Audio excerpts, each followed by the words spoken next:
हरे कृष्णा। हिंदू धर्म में अमावस्या तिथि का विशेष महत्व होता है और ये तिथि पितृदेवों को समर्पित होती है। इस दिन पितृ संबंधी कार्य किए जाते हैं, जैसे कि पितरों के निमित्त श्राद्ध, पिंडदान, तर्पण और पितरों के निमित्त दान आदि।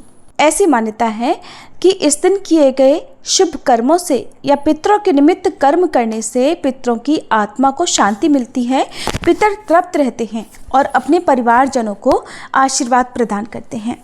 अमावस्या के दिन पितरों की कृपा प्राप्त करने के लिए सुबह पवित्र नदी में स्नान करने के बाद 1 लोटा जल अपने पितरों के निमित्त अर्पण करने के बाद व्रत की कथा अवश्य ही पढ़नी या सुननी चाहिए। इसलिए आज के इस वीडियो में आप सभी सुनेंगे विशाख अमावस्या की कथा।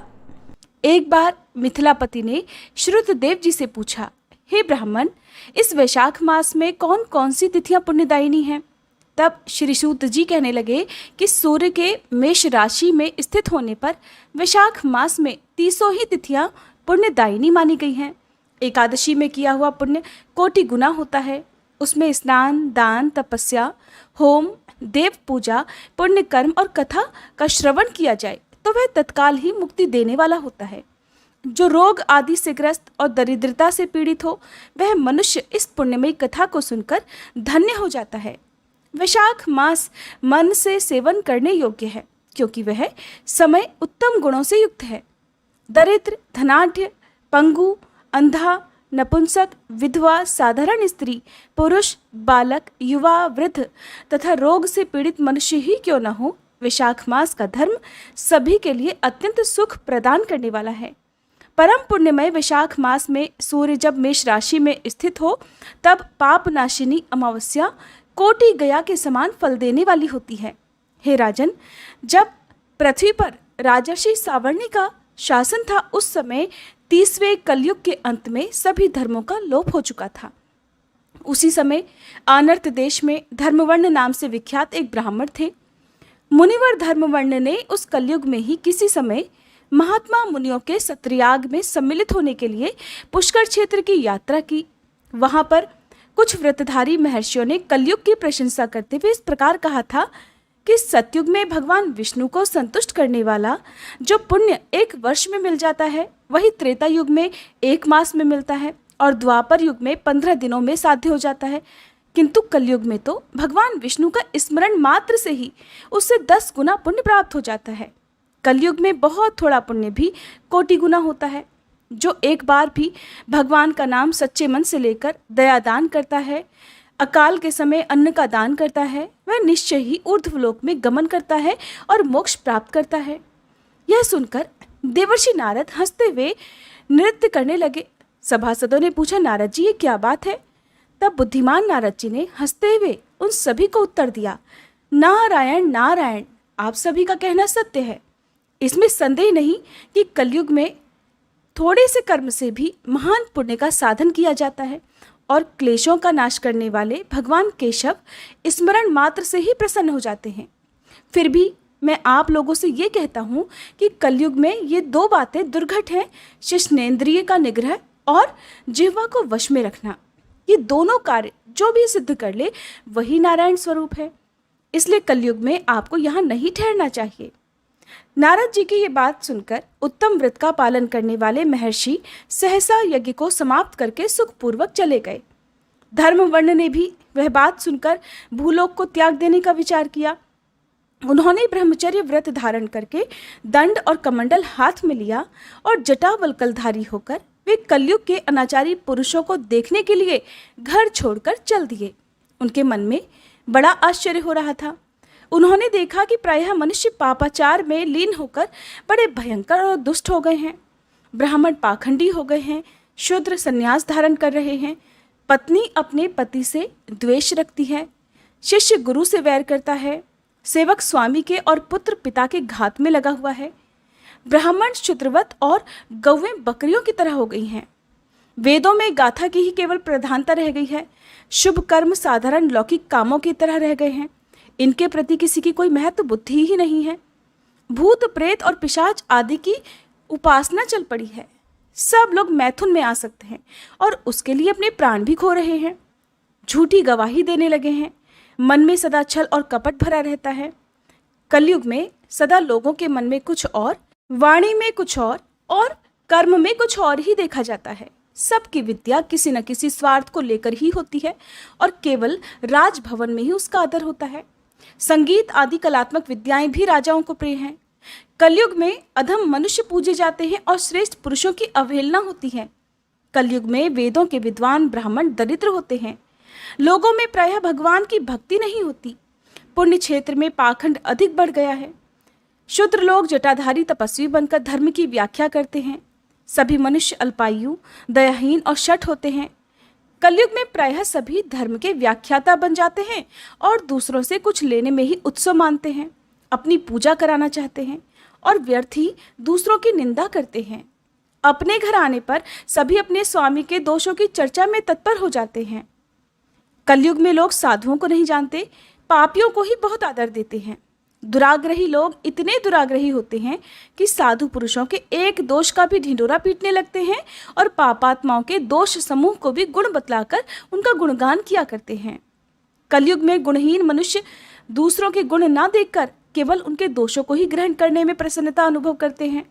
जैसे पानी में रहने वाली जोंक प्राणियों के रक्त पीती है, जल नहीं पीती, उसी प्रकार जोंक के धर्म से संयुक्त होकर मनुष्य दूसरे का रक्त चूसते रहते हैं।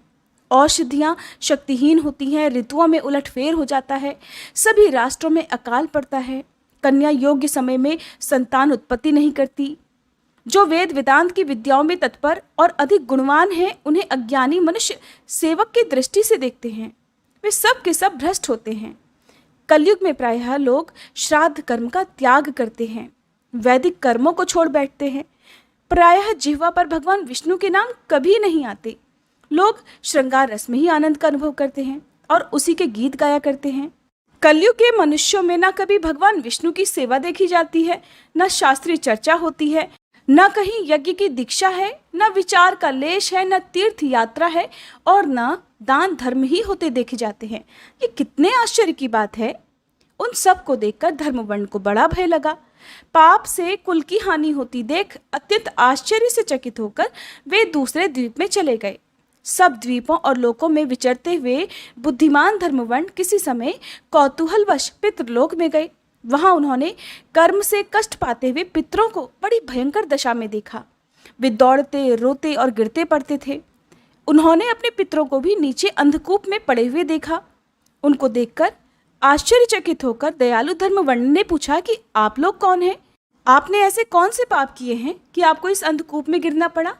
तब पितर कहने लगे, हम श्रीवत्स गोत्र वाले हैं। पृथ्वी पर हमारी कोई संतान नहीं रह गई है, इसलिए हम श्राद्ध और पिंड से वंचित हैं और हमें ये नरक का कष्ट भोगना पड़ता है। संतानहीन दुरात्माओं का अंधकूप में पतन होता है। हमारे वंश में एक ही महान यशस्वी पुरुष है जो धर्मवर्ण के नाम से विख्यात है, किंतु वो भी विरक्त होकर अकेला घूमता फिरता है। उसने गृहस्थ धर्म को स्वीकार नहीं किया है। वह एक ही प्राणी हमारे कुल में बचा हुआ है। उसकी भी आयु क्षीण हो जाने पर हम लोग तो घोर अंधकूप में गिर पड़ेंगे, जहां से फिर कभी निकलना कठिन नहीं होगा।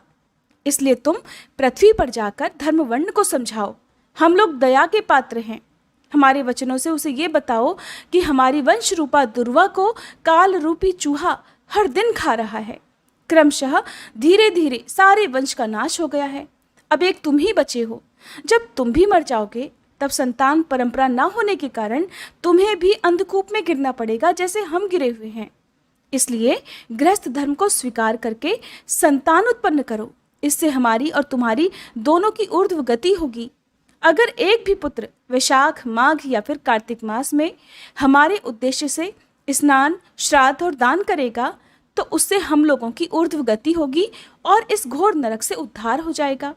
अगर एक पुत्र भी भगवान विष्णु का भक्त हो जाए, एक भी एकादशी का व्रत रखने लगे या एक भी भगवान विष्णु की पाप नाशक कथा सुनने लगे तो उसकी 100 बीती हुई पीढ़ियों का और 100 आने वाली पीढ़ियों का उद्धार होता है। वे पीढ़ियां पाप से ढकी होने पर भी नरक का दर्शन नहीं करती। दया और धर्म से रहित उन बहुत से पुत्रों के जन्म से क्या लाभ जो कुल में उत्पन्न होकर सर्वव्यापी भगवान नारायण की पूजा नहीं करते। इस प्रकार प्रिय वचनों द्वारा धर्मवर्ण को समझाकर तुम उसे विरक्तिपूर्ण ब्रह्मचर्य आश्रम से गृहस्थ आश्रम में प्रवेश करने की सलाह दो। पितरों की ये बात सुनकर धर्मवर्ण अत्यंत विस्मित हुआ और हाथ जोड़कर बोला, मैं ही धर्मवर्ण नाम से विख्यात आपके वंश का दुराग्रही बालक हूँ। यज्ञ में महर्षि नारद जी का ये वचन कि कलयुग में प्रायः कोई भी रसनेन्द्रिय सुनकर और शिश्नेन्द्रिय को दृढ़ता पूर्वक संयम में नहीं रखता, मैं दुर्जनों की संगति से भयभीत होकर अब तक दूसरे द्वीप में घूमता रहा। इस कलयुग के 3 चरण बीत गए। अंतिम चरण में भी अब 3.5 भाग बीत चुके हैं। मेरा तो जन्म ही व्यर्थ बीता है, क्योंकि जिस कुल में मैंने जन्म लिया उसमें माता पिता के ऋण को भी मैंने नहीं चुकाया। पृथ्वी के भारभूत उस शत्रु के समान पुत्र के उत्पन्न होने से क्या लाभ, जो पैदा होकर भगवान विष्णु और देवताओं तथा पितरों की पूजा ना करे। मैं आप लोगों की आज्ञा का पालन अवश्य करूंगा। बताइए, पृथ्वी पर किस प्रकार मुझे कलयुग से और संसार से भी बाधा नहीं प्राप्त होगी। धर्मवर्ण की बात सुनकर पितरों के मन को कुछ आश्वासन मिला। वे कहने लगे, बेटा, तुम गृहस्थ आश्रम स्वीकार करके संतानोत्पत्ति के द्वारा हमारा उद्धार करो। जो भगवान विष्णु की कथा में अनुरक्त होते, निरंतर श्री हरि का ध्यान करते और सदाचार के पालन में तत्पर रहते हैं, उन्हें कलयुग कभी बाधा नहीं पहुंचाता। जो वैशाख मास के धर्मों का पालन करता, माघ स्नान में तत्पर होता और कार्तिक मास में दीपदान करता है, उसे भी कभी कलयुग की बाधा नहीं मिलती। जो प्रतिदिन भगवान विष्णु की पापनाशक और मोक्षदायिनी दिव्य कथा सुनता है, जिसके घर में बलि वैश्वदेव होता है, शुभ कारिणी तुलसी स्थित होती है और जिसके आंगन में उत्तम गऊ रहती है, उसे भी कलयुग बाधा नहीं पहुंचाता। इसलिए इस पापात्मक युग में भी तुम्हें कोई भय नहीं है। बेटा, अब तुम शीघ्र ही पृथ्वी पर जाओ। इस समय वैशाख मास चल रहा है। ये सबका उपकार करने वाला महीना है। सूर्य के मेष राशि में स्थित होने पर 30 तिथियां पुण्यदायिनी मानी गई हैं। एक एक तिथि में किया हुआ पुण्य कोटि कोटि गुना अधिक होता है। उनमें भी जो वैशाख की अमावस्या तिथि है, वह मनुष्यों को मोक्ष देने वाली है। देवताओं और पितरों को वह बहुत प्रिय है, शीघ्र ही मोक्ष की प्राप्ति कराने वाली है। जो उस दिन पितरों के उद्देश्य से श्राद्ध करते और जल से भरा हुआ घड़ा और पिंडदान करते हैं, उन्हें अक्षय फल की प्राप्ति होती है।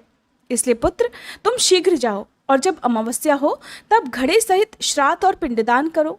सबका उपकार करने के लिए गृहस्थ धर्म का आश्रय लो।